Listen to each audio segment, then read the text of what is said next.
আসসালামু আলাইকুম ভিউয়ার্স, আশা করি যে সকলেই ভালো আছেন। তো প্রত্যেকবারের মতো এবারেও আমরা আপকামিং স্মার্টফোন সিরিজ নিয়ে হাজির হলাম। তো জুন মাসে কোন স্মার্টফোনগুলো বাংলাদেশে অফিসিয়াল এবং আনঅফিসিয়াল ভাবে আসতে যাচ্ছে তারই একটা সংক্ষিপ্ত লিস্ট নিয়ে হাজির হলাম। তো প্রত্যেকবারের মতো এত স্মার্টফোন কিন্তু এই মাসে লঞ্চ হতে যাচ্ছে না। তো হাতে গোনা কিছু স্মার্টফোন লঞ্চ হতে যাচ্ছে, তবুও সেই স্মার্টফোনগুলোর কিন্তু স্পেসিফিকেশন এবং খুব ভালো প্রাইসে লঞ্চ হতে যাচ্ছে। তো সেই স্মার্টফোনগুলো নিয়ে আজকের এই ভিডিওতে আমরা বিস্তারিত আলোচনা করতে যাচ্ছি। সো অবশ্যই ভিডিওটি কিন্তু খুবই স্পেশাল হতে যাচ্ছে। তো কথা না বাড়িয়ে তাহলে সেই স্মার্টফোনগুলো নিয়ে আলোচনা করা যায়। সো ভিউয়ার্স, প্রথমে যদি আমরা Xiaomi নিয়ে কথা বলি, তো Xiaomiর পক্ষ থেকে আমরা বেশ কিছু অফিসিয়াল এবং আনঅফিসিয়াল ফোন দেখতে পারবো বাংলাদেশে। তো এই লিস্টের ফার্স্টে থাকছে Redmi 11 5G। তো এই ফোনটি মিড জুনে ইন্ডিয়াতে লঞ্চ হতে যাচ্ছে এবং জুনের শেষের দিকে আমরা আনঅফিসিয়ালভাবে বাংলাদেশে এই ফোনটিকে দেখতে পারবো এবং এই ফোনটি 14,000 রুপির আশেপাশে কিন্তু ইন্ডিয়াতে লঞ্চ হতে যাচ্ছে। তো এই ফোনটিতে দেখতে পারবো আমরা 6.53 inches IPS LCD display panel, সাথে থাকছে 90Hz রিফ্রেশ রেট এবং চিপসেট হিসেবে থাকছে MediaTek Dimensity 700 5G। সাথে দেখতে পারবো আমরা ডুয়েল ক্যামেরা সেটআপ, যার মেইন ক্যামেরাটি 50 মেগাপিক্সেল, সাথে থাকছে 5000 mAh ব্যাটারি, যেটি কিনা 8 ওয়াট ফাস্ট চার্জিং সাপোর্টেড। এবং এই ফোনটি বাংলাদেশে আসলে আমরা 18 থেকে 20,000 টাকার মধ্যে দেখতে পারবো। তো এরপর যদি Xiaomiর অফিসিয়াল ডিভাইস নিয়ে কথা বলতে যাই, তো Redmi Note 11 যে স্মার্টফোনটি বাংলাদেশে বর্তমান অ্যাভেলেবল রয়েছে, তো এই স্মার্টফোনটি শুধুমাত্র একটু চেঞ্জেস করে কিন্তু বাংলাদেশে অফিসিয়াল ভাবে 9 তারিখে পুনরায় কিন্তু লঞ্চ করতে যাচ্ছে Xiaomi। তো এক্সপেক্ট করছি খুব ভালো প্রাইসে এই স্মার্টফোনটিকে লঞ্চ করা হবে এবং এই ফোনটিতে যা ঘাটতি ছিল সেই ঘাটতিগুলো পূরণ করে লঞ্চ করবে খুব ভালো প্রাইসে। তো এটি কিন্তু আশা করি Xiaomi থেকে আমরা। তো যাই হোক, বর্তমান প্রাইসটা কিন্তু সকল ফোনেরই বেশি, তো দেখা যাক কি করে এবার। আর Xiaomiর পক্ষ থেকে আমরা হয়তো আরো দুটি স্মার্টফোন আনঅফিসিয়াল ভাবে দেখতে পারবো মিড জুনে বাংলাদেশে। তো এই দুটি হচ্ছে সদ্য চাইনিজ বাজারে লঞ্চ হয়ে যাওয়া Redmi Note 11 T Pro এবং T Pro Plus।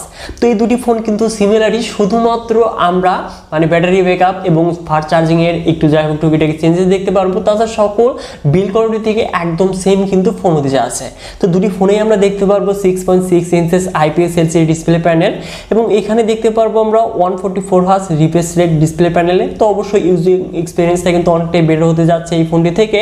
এবং এখানে থাকছে MediaTek Dimensity 82100 চিপসেট, যেটি কিনা 5G চিপসেট এবং গেমিং পারফরম্যান্সও কিন্তু এক কথায় অসাধারণ হতে যাচ্ছে। এবং রিয়ারে দেখতে পারবো ট্রিপল ক্যামেরা সেটআপ, যার মেইন ক্যামেরাটি 64 মেগাপিক্সেল এবং ফ্রন্টে দেখতে পারবো আমরা 16 মেগাপিক্সেল সেলফি ক্যামেরা। তো ক্যামেরাও কিন্তু এই স্মার্টফোনটির দুর্দান্ত হতে যাচ্ছে। এবং Redmi Note 11 T Pro এখানে দেখতে পারবো আমরা 5080 mAh ব্যাটারি, যেটি কিনা 67 ওয়াট ফাস্ট চার্জিং সাপোর্টেড। অপরদিকে Redmi Note 11 T Pro Plus এখানে দেখতে পারবো আমরা 4400 mAh ব্যাটারি, যেটি কিনা 120 ওয়াট ফাস্ট চার্জিং সাপোর্টেড। তো অবশ্যই এখানে কিন্তু আমরা সুপার ফাস্ট স্পিডে কিন্তু চার্জিং কমপ্লিট করতে পারবো এই ফোনটির দ্বারা। এবং এই ফোন দুটি আমরা হয়তো মিড জুনে দেখতে পারবো বাংলাদেশে আনঅফিসিয়াল ভাবে এবং এটি রিব্র্যান্ডেড হয়ে Poco X4 GT এবং Poco X4 GT Pro। তো এই দুটি নামে কিন্তু দেখতে পারবো। তো এই দুটি নামে বাংলাদেশে অফিসিয়াল ভাবে আসার সম্ভাবনা অনেকটাই বেশি রয়েছে। এবং Xiaomi 12X সিরিজটাও কিন্তু আমরা খুব শীঘ্রই বাংলাদেশে আনঅফিসিয়াল ভাবে এবং অফিসিয়াল ভাবে কিন্তু আসার সম্ভাবনা রয়েছে এই মাসের শেষের দিকে। তো এবার যদি মুভ করা যায় রিয়েলমিতে, তো রিয়েলমি নার্জো 50 সিরিজের যে 5G সিরিজ রয়েছে, তো এই সিরিজের দুটি ফোনের মাঝে আমরা রিয়েলমি নার্জো 50 5G স্মার্টফোনটি অফিসিয়াল ভাবে লঞ্চ হওয়ার অনেকটাই কিন্তু সম্ভাবনা রয়েছে এই মাসে।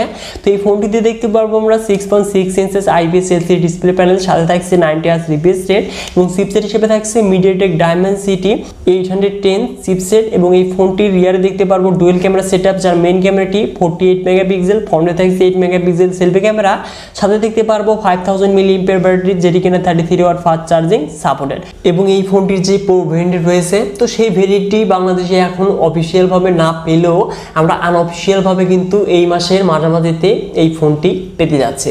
তো এবার যদি মুভ করা যায় Realme GT Neo 3 এই স্মার্টফোনটিতে, তো এই ফোনটি বাংলাদেশে অফিসিয়াল ভাবে এই মাসে আসতে যাচ্ছে, লিক্স কিন্তু তাই বলতে যাচ্ছে। তো এই ফোনটিতে দেখতে পারবো আমরা 6.7 ইঞ্চেস AMOLED ডিসপ্লে প্যানেল, সাথে থাকছে MediaTek Dimensity 8000 5100 চিপসেট এবং এর যে গেমিং পারফরম্যান্স তো অবশ্যই নিঃসন্দেহে অনেকটাই বেটার পেতে যাচ্ছি।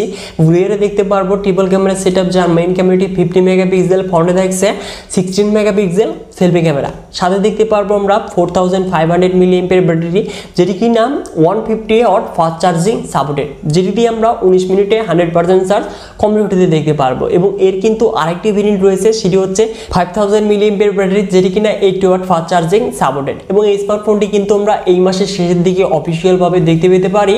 তো অবশ্যই এই ভেরিয়েন্টটাই মানে 5000 মিলিঅ্যাম্পিয়ার ব্যাটারির সাথেই কিন্তু বাংলাদেশে অফিসিয়াল ভাবে লঞ্চ হওয়ার অনেকটাই কিন্তু সম্ভাবনা রয়েছে। তো অবশ্যই আশা করছি খুব শীঘ্রই এই স্মার্টফোনটি বাংলাদেশে অফিসিয়াল ভাবে দেখতে পারবো।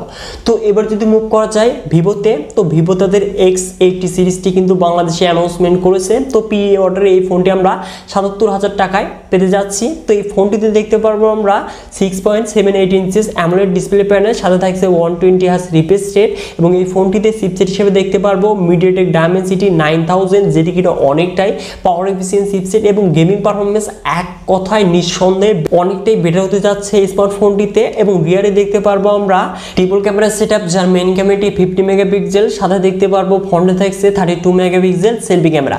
তো অবশ্যই স্মার্টফোনটির মেইন আকর্ষণীয় ফিচার্স কিন্তু এই ফোনটির ক্যামেরা।